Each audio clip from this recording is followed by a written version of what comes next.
إن شاء الله هنعمل أسرع مافين شوكولاتة حلو للفطار وينفع كمان لللانش بوكس. يلا نشوف هنعمل إيه.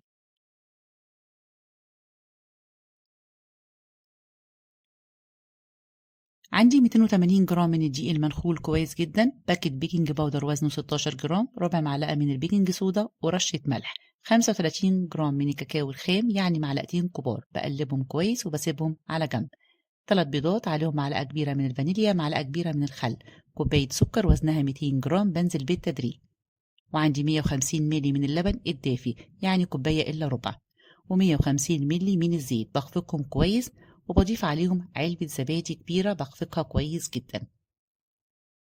هبدأ أنزل بالتدريج بالدقيق في اتجاه واحد ومن تحت لفوق، وآدي القوام معايا. عندي كوباية من الشوكولات شيبس هغلفها بمعلقة من الدقيق، فايدة الدقيق هنا بيخلي الشوكولات بيتوزع كويس جدا في خليط الكيك، ما يخلوش ينزل كله في القاع، بنزل بنص الكمية والنص التاني هسيبه على جنب.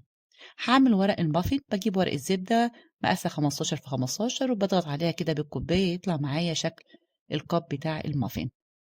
هبدأ أوزع الخليط الكيك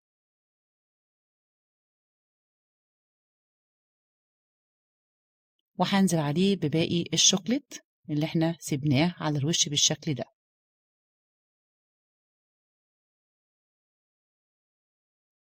وعندي خطوة اختياري، عندي شوية من البندق أو المكسرات بضيفها كده برضو على الوش.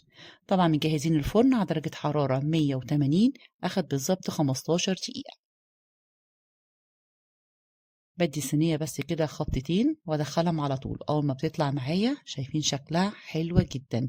لو عجبكم الفيديو متنسوش اللايك والاشتراك في القناة وسيبولي تعليق حلو. سهل وخفيف وهش وطعمه حلو جدا، ينفع للفطار وينفع مع الأولاد في اللانش بوكس. جربوه وبالهنا والشفا.